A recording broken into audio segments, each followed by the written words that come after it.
Hello there. Welcome to the fourth episode of the Camerata podcast. This is Andres Marquez, director of the Camerata, and I hope everybody is having a lovely day or night whenever you happen to be tuning in. I have with me two local artists, Katrina Cain and Axl Phnxx. Axl, did I pronounce that right? Yes, sir. Yes, you did. Awesome. Glad to hear it. All right, so why don't you both introduce yourselves and your creative, or excuse me, your creative histories. Uh, Uh, cool. I'll Axel, start. or okay, Oh, whatever. My bad. Katrina, um, oh, sorry.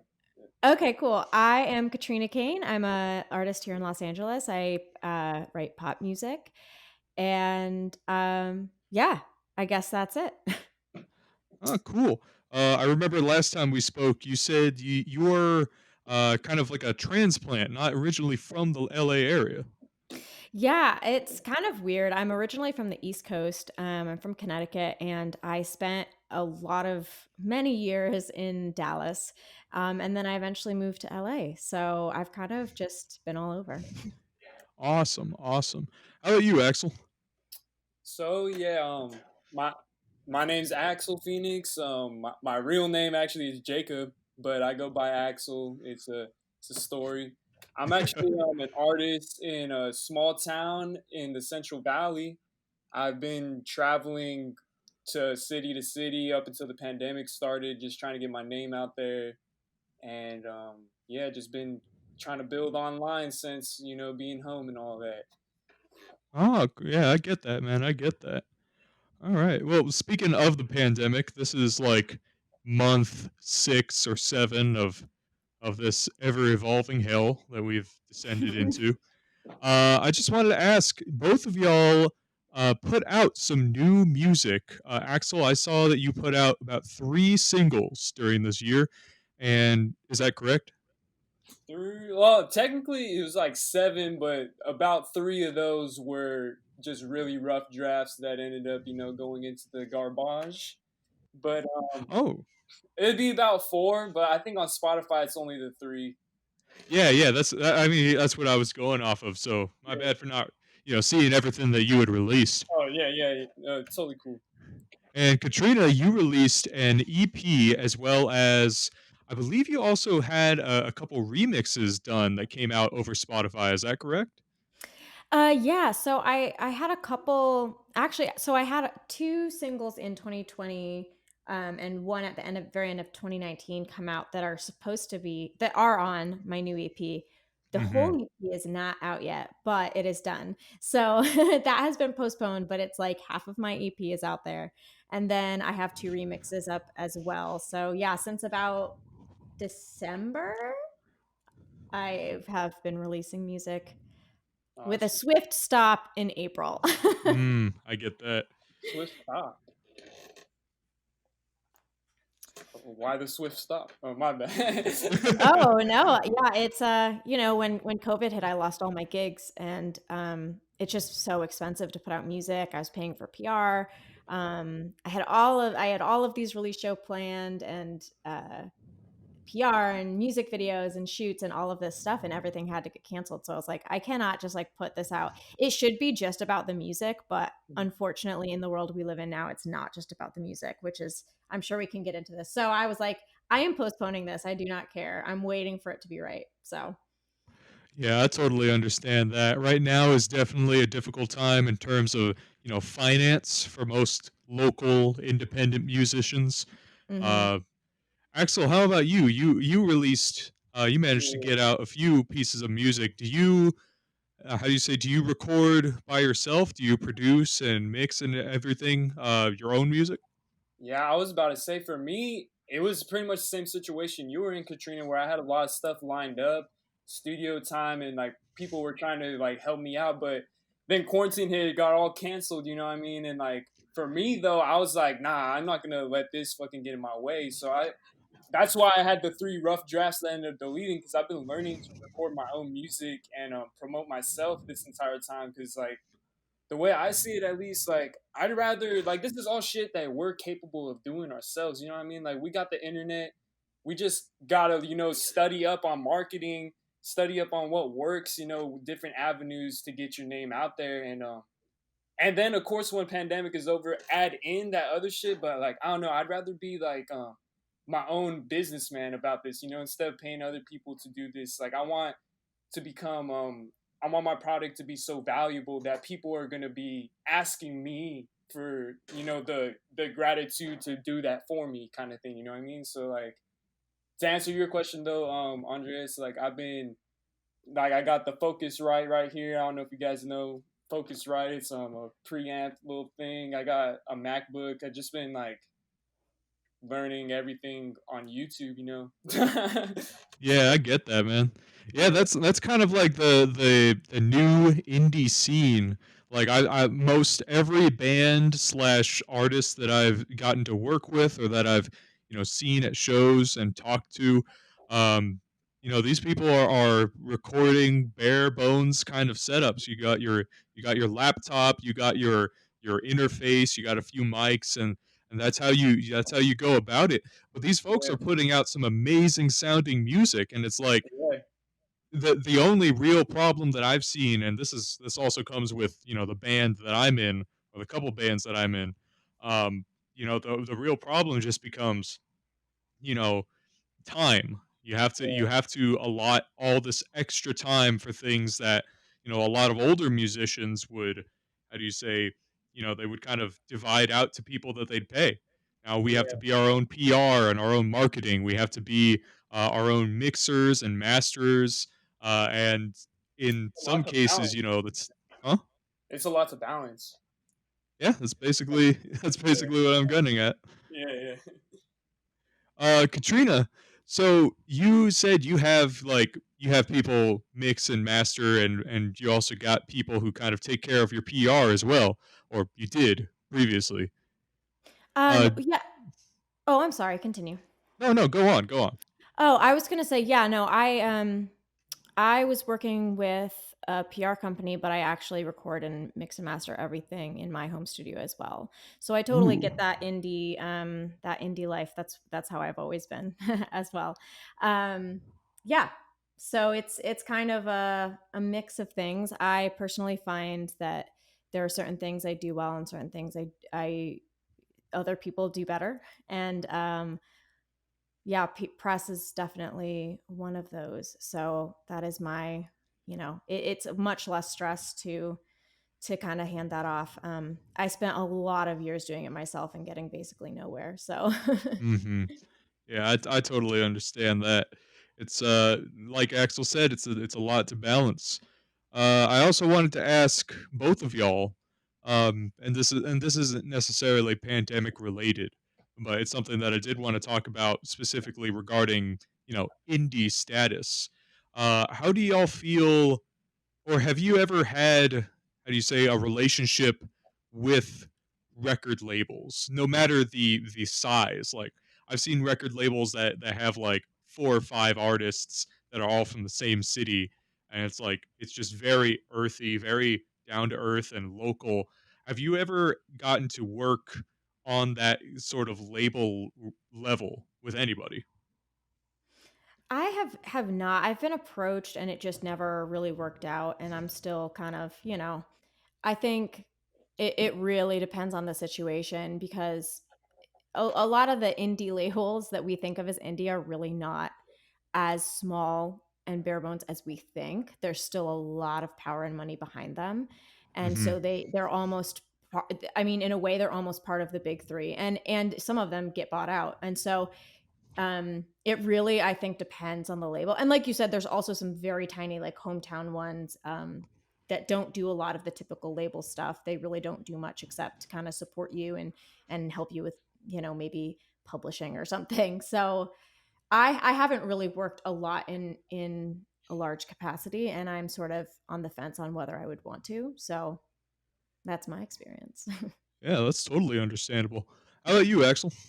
For me, it's straight up fuck a label. Like I think like I said, like I want to be like an entrepreneur about this kind of thing. Like I feel like I really got something unique, and I've been approached by plenty of people who have reinforced my idea, and like I just really believe in myself to the point where it's like I don't need no label. Like if I can make some kind of deal, like I like distribution deals.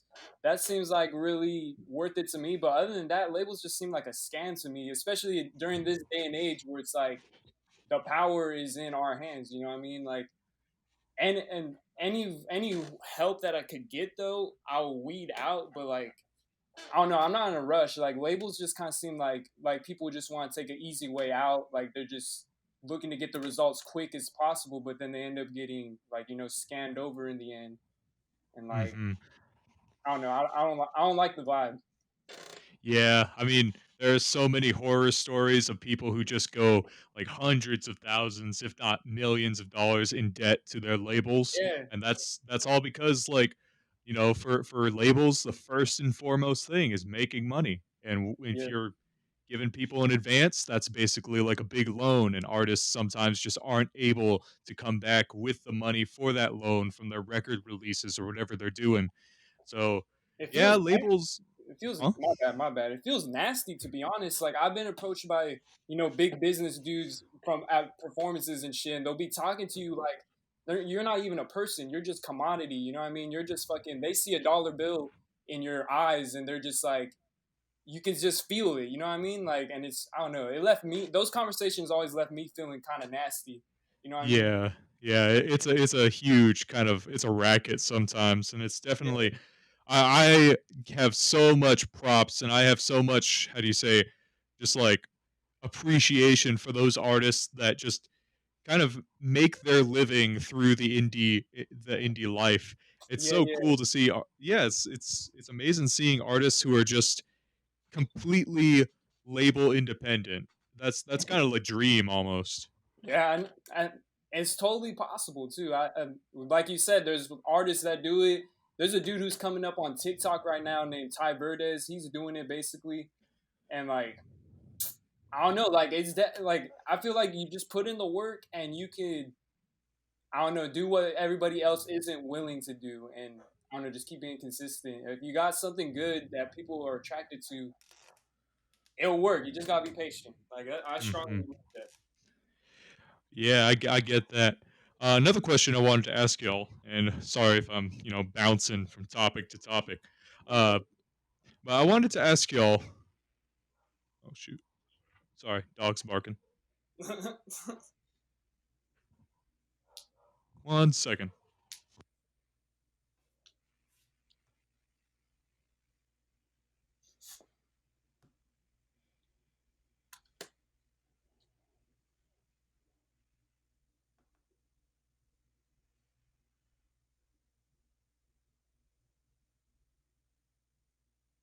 Hey, sorry about that. That's okay. Yeah, that's All okay. right. Yeah. So another question I wanted to ask y'all both, and it's less. How can I put this? How are y'all? This definitely has to do with labels and indie-ness. But how do y'all feel currently about music sales and streaming? Oh Because boy. there is a whole bunch of hullabaloo regarding like, oh, you get Spotify plays. You have to get millions of Spotify plays just to make like, how do you say, minimum wage in some, how do you say, states. Yeah. Same thing with like YouTube and stuff like that. How do y'all feel about the prospects of actually, how do you say, making a living off that kind of, yeah, that paltry revenue? Oh, I have a lot of opinions on this. Holy shit. Lay them out. Lay them out. This is probably also going to show my age, so but that's okay.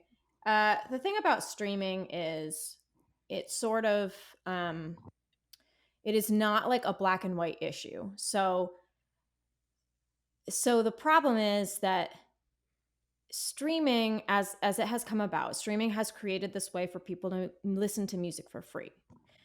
As I was growing up, that is not how you listen to music. You pretty much had to pay for it unless you listened to the radio, which of course was free to listen. Terrestrial radio was free to listen to, obviously, but you had to wait for the songs. And so the easiest way to listen to the songs that you wanted was to purchase this tangible recording.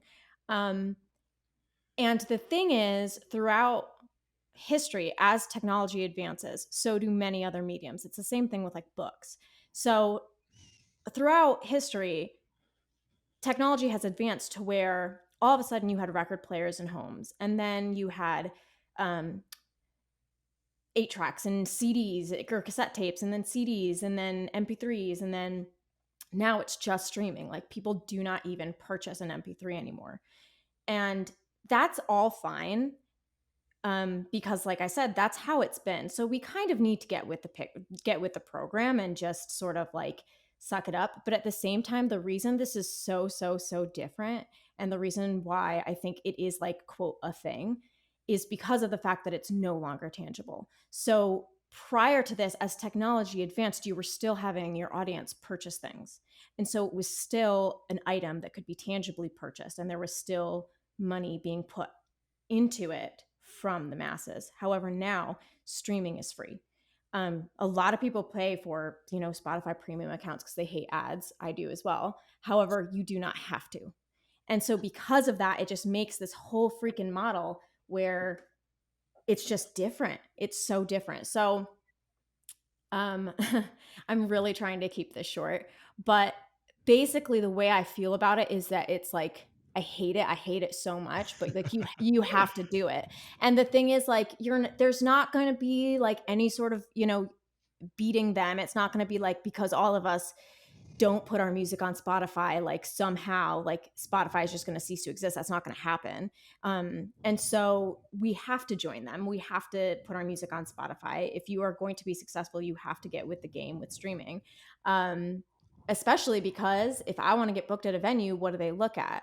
They look at my freaking streaming numbers, and so it's very, very frustrating. So it's sort of one of those things where it's like, I can't tell you if it's good or bad, because it just is. And you just have to get with it, and you're going to hate it, but it is necessary. And those are my thoughts in a very long-winded answer.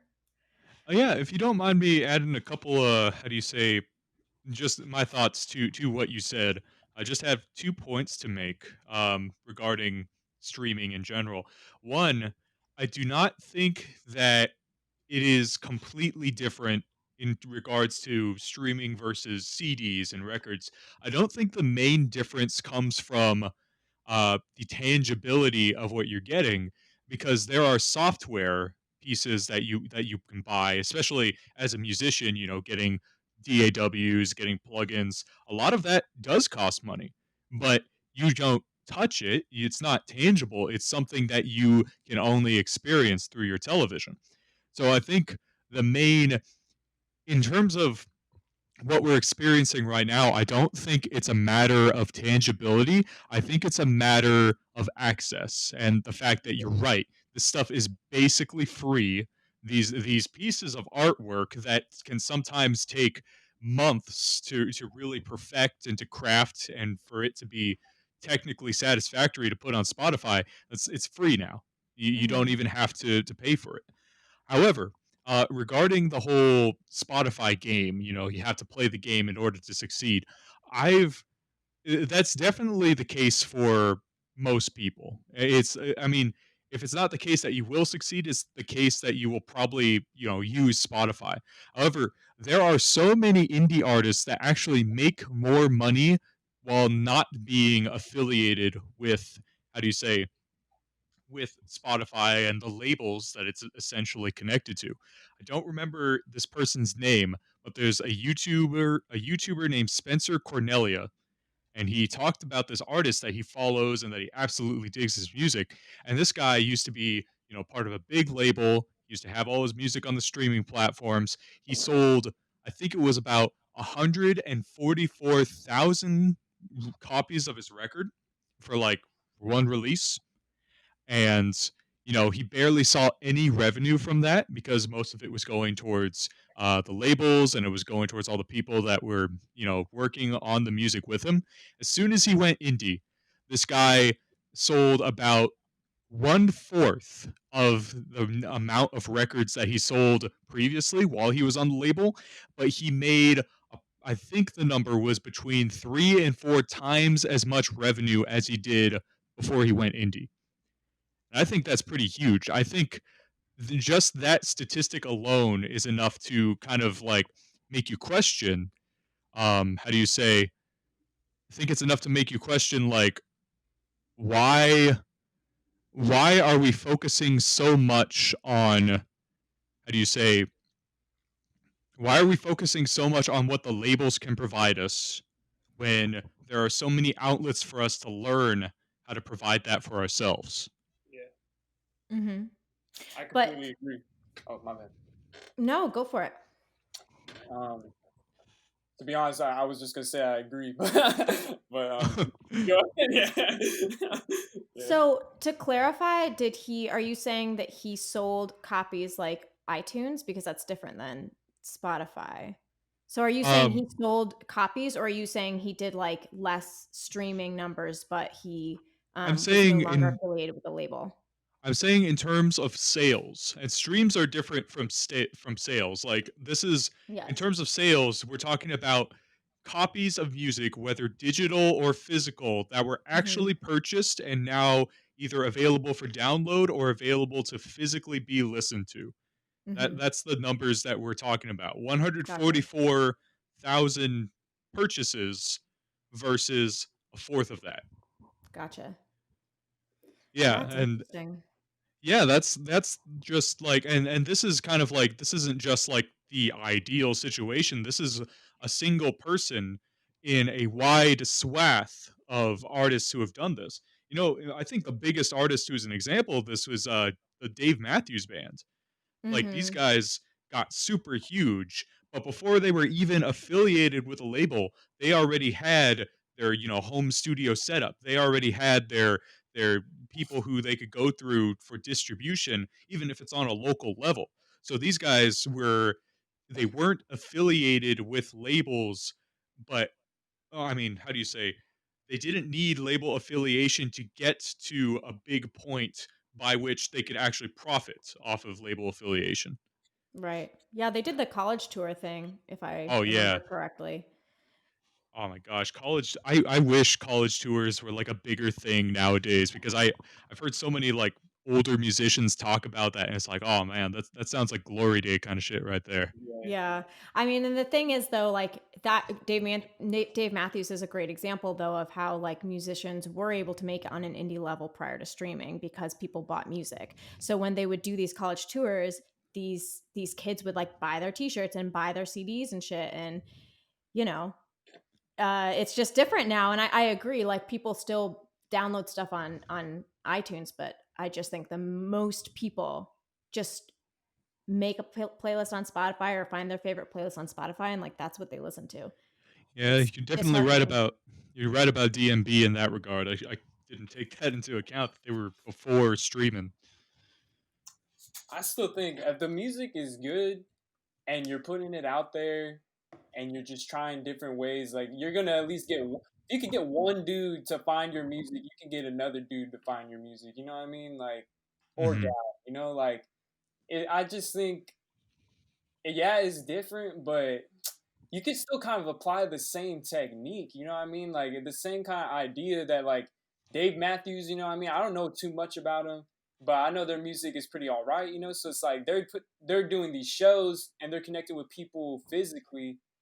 And back Mhm. when quarantine wasn't a thing, and from my personal experience going out there and connecting with people physically like that, a lot of opportunities opened up. You know what I mean? And like I didn't have music online back then, but I imagine now that I do, I could probably get some people to check it out on the streaming and shit.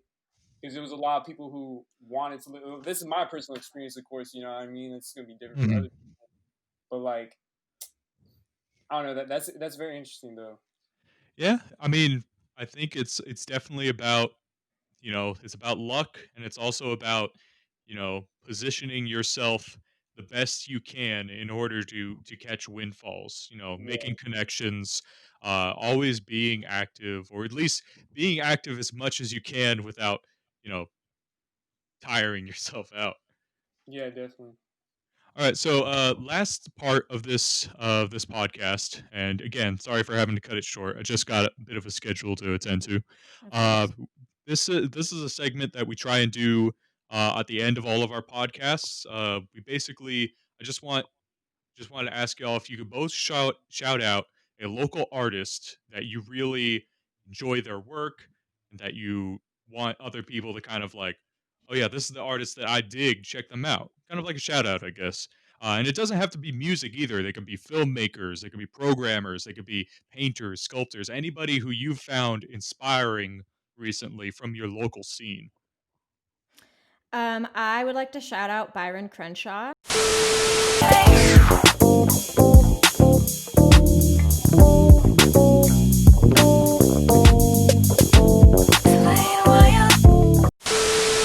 I actually played with him. We used to play gigs together back in Texas, and we both ended up moving out here around the same time. And he is a dope bass player. He's so good.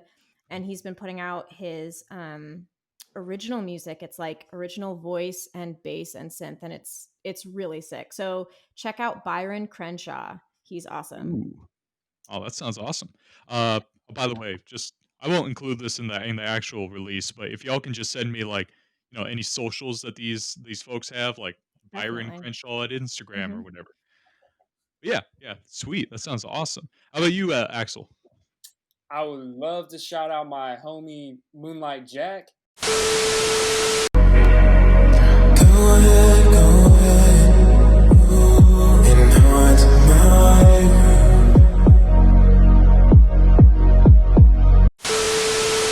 This dude is for real a genius. He does it all himself out of Liverpool, California, the Bay Area. You know what I'm saying? Fucking Ooh. he's an R&B artist. He's kind of mixing in some nostalgia from the '80s. He's got those Mhm. nostalgic synths going on. The beats hit hard. The melodies hit smooth. He's a dope songwriter. You guys should check him out, Moonlight Jack. And he's getting Moonlight. them streams too, thousands of streams. Oh, Doing sick, man. yeah. Yeah, I'll give that a listen. If y'all don't mind, I'm gonna shout out a local bands called Apollo Bebop. Yo, check it. Yo, we keep on going back to the same old thing. Yo, we keep on going back to the same old thing. It's like These guys are so fucking rad. Basically, jazz band, very groovy, sort of 90s jazz band with a rapper as a front man. So they've got Oh, that really cool Robert Glasper style I love jazz Robert hip hop. Glasper. Yes. Yeah, yeah. I love Robert Glasper. It's such a jam. I remember seeing these dudes at a also kind of a mini shout out here. These guys played at this really cool weekly little open mic called the Cool Lab Project. This takes place down at the 4th Street Market on 4th Street in Santa Ana, or it used to at least every Thursday night. But yeah, these guys blew the house down. They have just such like heavy groovy like beats, but then like I don't know how to describe it. It's ethereal, but you can check them out on Spotify and Instagram at Apollo Bebop, and you guys just have to hear it. It's I don't know. It's new, but it's got so much retro jazz style to it. It's something else. Very That's cool. Oh yeah, but thank you two so much for joining us, or joining me, I guess. Well, I will be letting you know when we release this. I hope y'all have a wonderful day, and if y'all don't mind, where can folks find you on the social media? At Katrina Cain Music and Katrina Cain on Spotify. Lovely. Awesome. Axl Phnxx, no vowels, all lowercase on Instagram, everywhere pretty much. YouTube, TikTok, Reddit. You can get me on Twitch Nice. too. And Discord. Yeah, but and also Spotify, SoundCloud. Yeah. Awesome. All right, I'll catch y'all later. Thank you so much, and have a good day. Thank you. too, You man. too.